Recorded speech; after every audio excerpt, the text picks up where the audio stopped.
Good morning students, मैं Sanskrit subject teacher Sanju Saini आदर्श बालिका senior secondary school कक्षा 9 की संस्कृत क्लास में मैं आपका स्वागत करती हूँ। तो स्टूडेंट्स, आज हम जो प्रत्यय का जो टॉपिक था उसमें सत्री, सामंत और कत प्रत्यय, तत्व प्रत्यय पढ़ लिया और आज हम लय प्रत्यय पढ़ेंगे। जो आप हेडिंग डालो लय प्रत्यय और ध्यान से समझिए। जैसे कत्वा और लय प्रत्यय होते हैं वो साथ साथ मतलब एक साथ होते हैं, उनका दोनों का अर्थ एक होता है। वैसे पिछली क्लास में मैंने समझाया था कत्वा प्रत्यय का त्वा भाग शेष रहता है, कत्वा का क का लोप हो जाता है और त्वा भाग शेष रहता है। और यह कौन से अर्थ में, कर या फिर कर के अर्थ में इस प्रत्यय का प्रयोग किया जाता है। यानी अर्थ कौन सा लगता है, कर या करके भूतकाल धातु में इसका प्रयोग किया जाता है। उसी तरह है लयक प्रत्यय भी कर या करके अर्थ में प्रयोग किया जाता है। लयक प्रत्यय का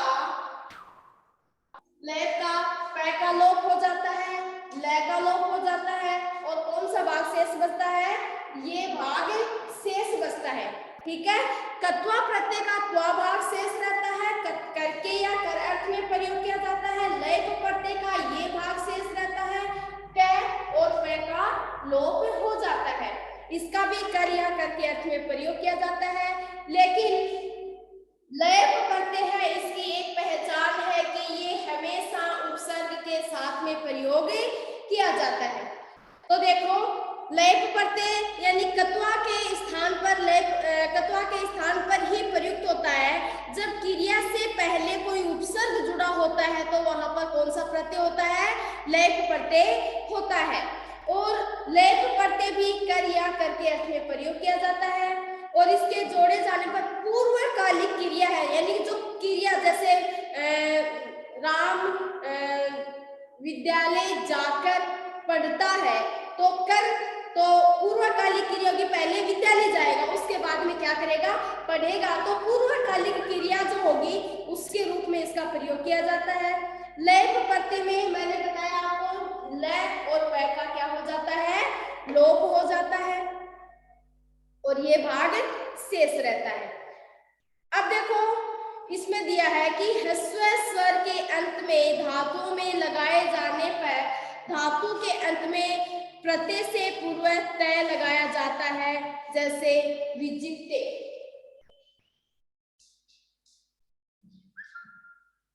तो ये वि उपसर्ग है, जय धातु है और ये लय प्रत्यय का ये भाग शेष रह गया, लेकिन इसमें क्या जुड़ा है, तय जुड़ा है। तो इसी प्रकार होगा। तो लय प्रत्यय तो हमने कर लिया। अब हम आगे करेंगे कत और कत्वतु प्रत्यय।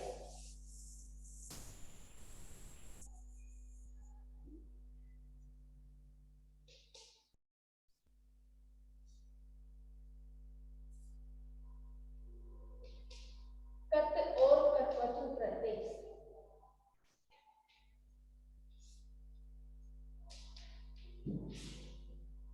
अब देखो कत और कत्वतु प्रत्यय किसी भी कार्य की समाप्ति, कोई भी कार्य समाप्त होने का ज्ञान कराने के लिए, है ना, कौन सा प्रत्यय, भूत का धातु के योग में, धातु के अर्थ में कत्वतु प्रत्यय का प्रयोग होता है।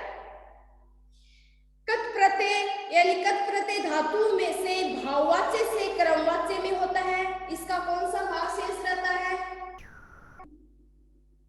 कत प्रत्यय का तय भाग शेष रहता है। ठीक है, क का लोप हो जाता है और कत प्रत्यय का तय भाग शेष रहता है। तो आप नोट कीजिए, इसके आगे लिखिए कत प्रत्यय।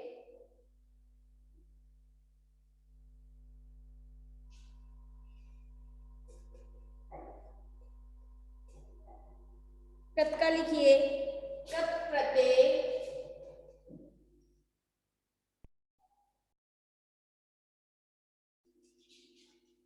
धातु से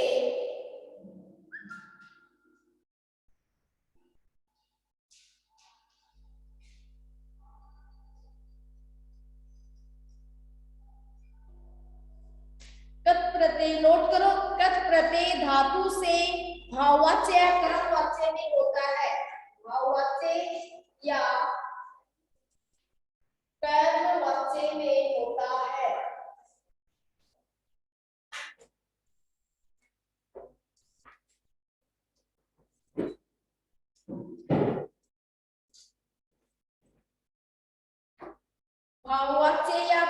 बच्चे में होता है और इसका कौन सा भाग शेष रहता है?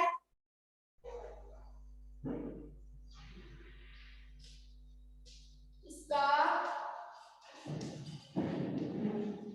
तय भाग शेष रहता है।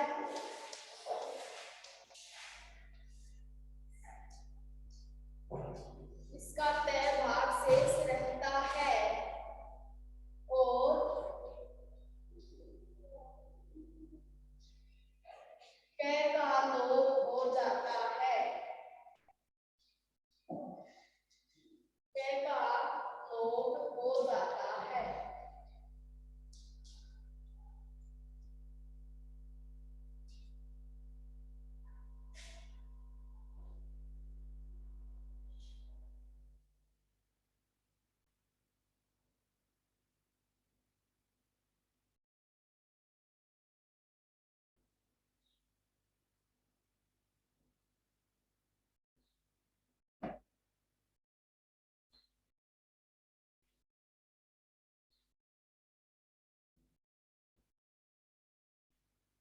लिख लिया? अब इसमें लिखो, ये हो गई धातु प्लस प्रत्यय। इसके मतलब तीनों लिंगों में रूप नहीं चलते, इसका जो मूल शब्द होता है, जो बनता है, वो ही होता है। तो जैसे धातु का अर्थ आपको पता होगा, जैसे गम यानी गम कच्छ यानी क्या होता है? जाना, पठ यानी पढ़ना, लिख यानी लिखना, हंस यानी हंसना, पत यानी गिरना, पश्य दृश्य यानी देखना, क्रीड यानी खेलना, क्री यानी करना। तो इस प्रकार धातु का अर्थ आपको पता है। अब देखो, धातु के साथ में प्रत्यय लगाएंगे तो क्या शब्द बनेगा, और उस शब्द प्रत्यय के साथ में शब्द लगाने पर उसका क्या अर्थ निकलता है, वो इसमें देखिए। अब इसमें लिखो शब्द, इससे बना शब्द, फिर इसका अर्थ क्या होगा, वो अर्थ यहाँ पर आप नोट कर लीजिए।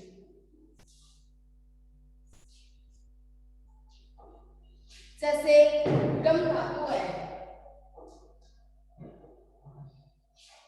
कत प्रत्यय है, तो क्या हो जाएगा? कत प्रत्यय का कै भाग का लोप हो जाएगा, तय भाग शेष बचेगा। तो गम में कत प्रत्यय लगा तो क्या बनेगा? गता है।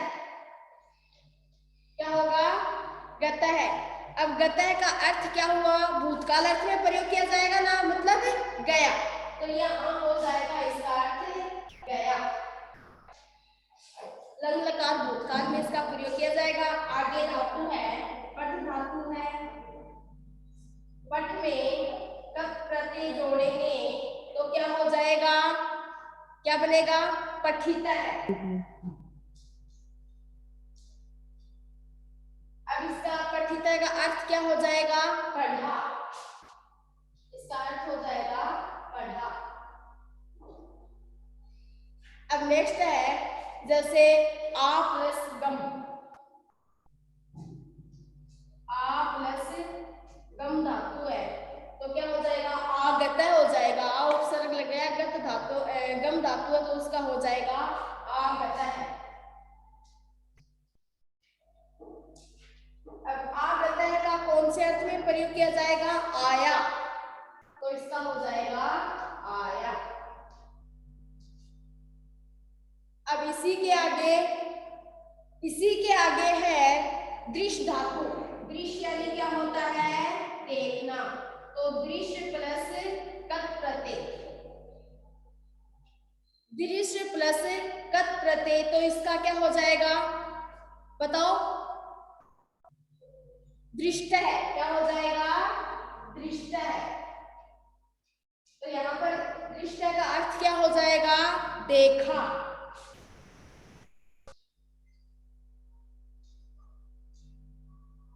अब आगे जैसे पा धातु है, पा यानी होता है, क्या होता है? पीना। पा प्लस कत प्रत्यय, पीना। तो यह यहाँ पर पा प्लस कत प्रत्यय जुड़ा तो क्या बन जाएगा? पिता बन जाएगा। हो जाएगा पिता। और पिता यानी क्या होता है? पिया।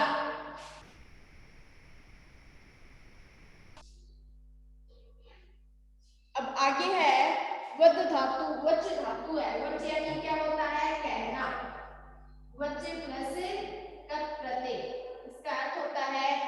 रहना, तो क्या बन जाएगा? उत्तर होगा, हो जाएगा उत्तर। और उत्तर का अर्थ क्या हो जाएगा? कहा।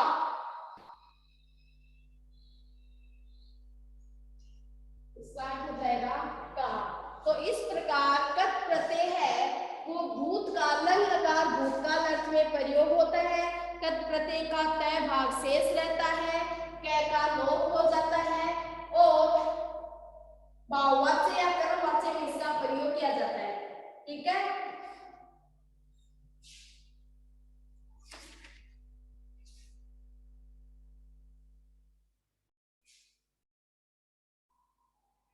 आगे लिख दूं जैसे हस धातु है, इसी के नीचे नोट कर लेना हस प्लस कत प्रत्यय।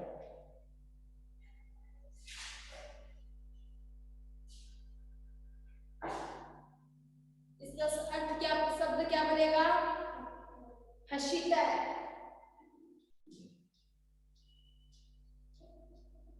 अर्थ क्या हो जाएगा इसका? हंसा।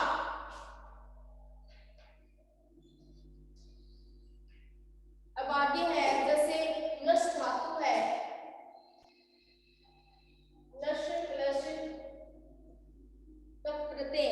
नश यानी क्या होता है? नष्ट होना, और इससे बनने वाला शब्द हो जाएगा नष्ट है। नष्ट है, और इसका अर्थ क्या हो जाएगा? नष्ट हुआ, हो जाएगा नष्ट हुआ।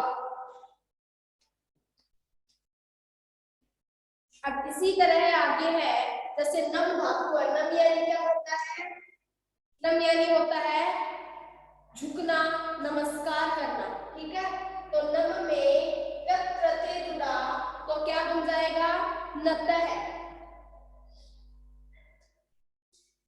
नतः है, और इसका अर्थ क्या होगा? झुका।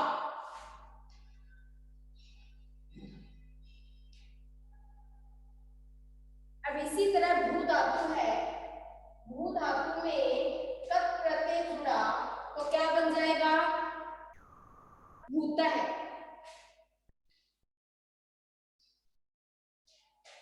भूता है, भूता यानी क्या हो जाएगा? बताओ क्या हो जाएगा भूता यानी?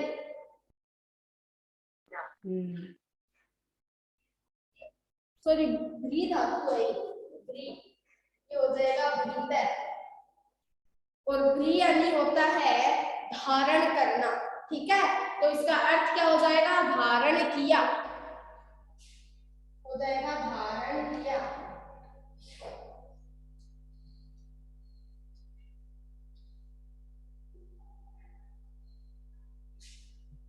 स्था धातु है, स्था यानी होता है ठहरना, रुकना, तो इस या फिर खड़ा होना। अब स्था धातु में कत प्रत्यय जुड़ा तो क्या हो जाएगा? स्थित है, और स्थित का अर्थ क्या हो जाएगा? खड़ा हुआ। तो स्था धातु है, स्था प्लस कत प्रत्यय हुआ तो उसका शब्द बना स्थित है।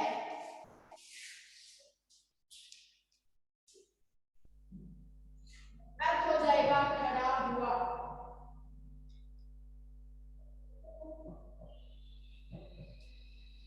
खड़ा हुआ।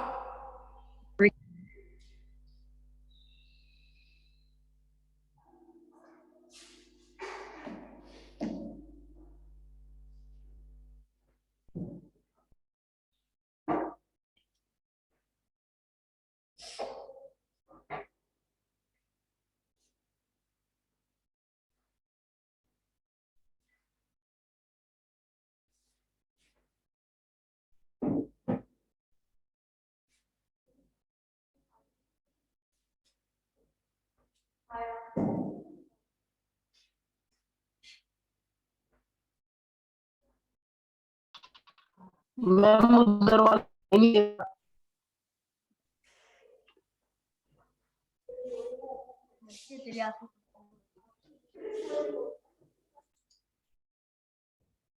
अब इसी तरह है, इसी के आगे प्रत्यय है तत्वतु प्रत्यय। तत् प्रत्यय हमारा हो गया। अब आगे है तत्वतु प्रत्यय, तो हेडिंग डालिए तत्वतु प्रत्यय। तो पहले आप समझो इस बात को कि कर्तृत्व प्रत्यय होता क्या है, यानी कर्तृत्व प्रत्यय भी कर्तृवाच्य में ही होता है। कर्तृवाच्य क्या होता है? जिसमें कर्ता प्रधान होता है, कार्य को करने वाला जो प्रधान होता है उसे कर्तृवाच्य कहते हैं। ये वाच्य होते हैं, वाच्य के तीन भेद होते हैं, कर्तृवाच्य, क्रमवाच्य और भाववाच्य। ठीक है, अब देखो कर्तृवाच्य में कर्तृत्व प्रत्यय में क्री तथा किसका लोप हो जाता है? उ का लोप हो जाता है। ये है कर्तृत्व प्रत्यय, इसका लोप हो जाता है और उ का लोप हो जाता है। और इसमें कौन सा भाग शेष रहता है? तवत भाग शेष रहता है। और भूतकाल, ये जैसे लंग लकार भूतकाल अर्थ में कत प्रत्यय, क्योंकि ये दोनों साथ हैं, एक ही धातु में इन दोनों का प्रयोग किया जाता है, तो लंग लकार भूतकाल में कर्तृत्व प्रत्यय का भी प्रयोग किया जाता है। जैसे दिलीप है पत्रम लिखितवान, दिलीप ने पत्र लिखा। अब देखो धातु में कर्तृत्व प्रत्यय जोड़ने की विधि क्या है, यानी धातु में कर्तृत्व प्रत्यय लगाने की सरल विधि यह है कि कत प्रत्यय के अंत में जो पठित है, हसित, रुदित आदि जो पुल्लिंग रूप बनाने के लिए वान जोड़ देते हैं, स्त्रीलिंग बनाने के लिए वती जोड़ देते हैं और नपुंसकलिंग बनाने के लिए वत जोड़ देते हैं। ठीक है, वान, वती और वत। तो इसी तरह पुल्लिंग में तो हो जाएगा वान, स्त्रीलिंग में हो जाएगा वती और नपुंसकलिंग में हो जाएगा वत। जैसे पठित शब्द है, पठित में पुल्लिंग में वान जोड़ दिया तो क्या बन जाएगा? पठितवान। और स्त्रीलिंग में वती जोड़ दिया तो क्या बन जाएगा?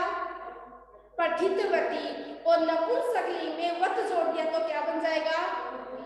पठितवत। ठीक है, इसी तरह आपके ये हो जाएंगे। तो अब कर्तृत्व प्रत्यय लिखो,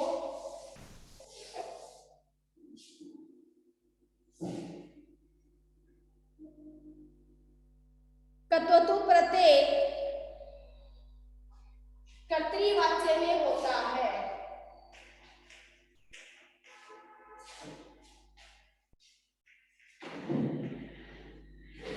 कर्तृत्व प्रत्यय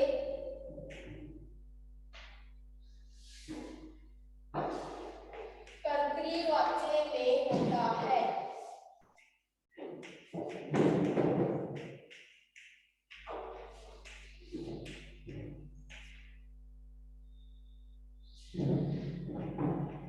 इसके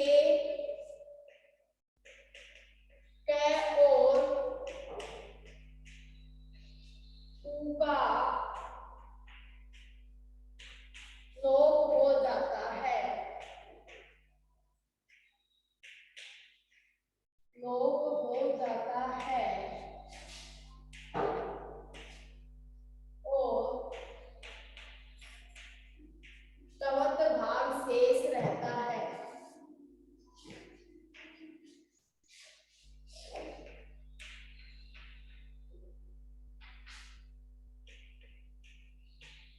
त्वत भाग शेष रहता है।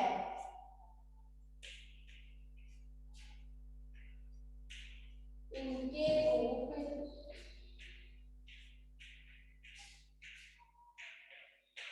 तीनों लिंगों में चलते हैं।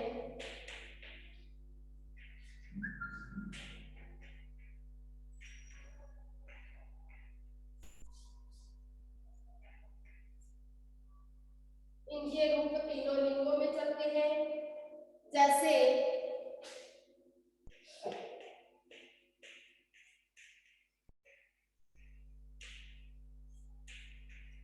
पठित में, जैसे पठित शब्द है और इसमें पुल्लिंग में क्या जोड़ेंगे? पठित शब्द।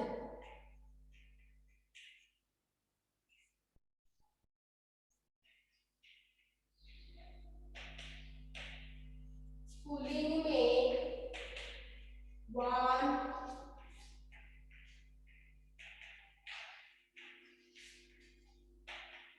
स्त्रीलिंग में वती,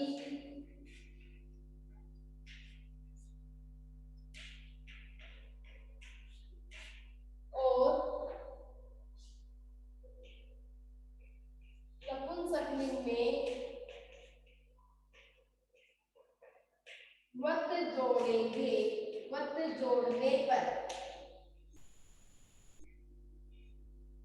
क्या बनेगा? पठितवान,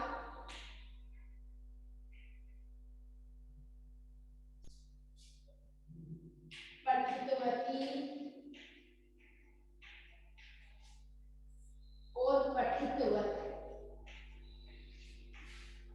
ऐसे शब्द बनेंगे।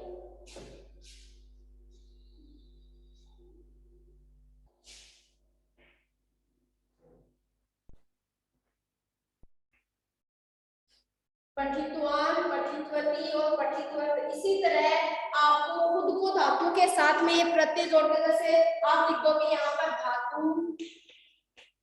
प्लस प्रत्यय और यहाँ पर पुल्लिंग का शब्द बन जाएगा, यहाँ पर स्त्रीलिंग का और नपुंसकलिंग का। तीनों लिंगों में आप रूप बनाओगे धातुओं के साथ में। सीधा तरीका है वानवती और वत शब्द लगाने पर ये इसके रूप इसी तरह बनेंगे। जैसे हस धातु है, हस धातु में क्या बन जाएगा? हसितवान, पुल्लिंग में, स्त्रीलिंग में हसितवती और नपुंसकलिंग में हसितवत बन जाएगा। तो ओके स्टूडेंट्स, आज के लिए इतना ही है। नेक्स्ट क्लास में हम इसी से आगे पढ़ेंगे। Thank you, have a nice day.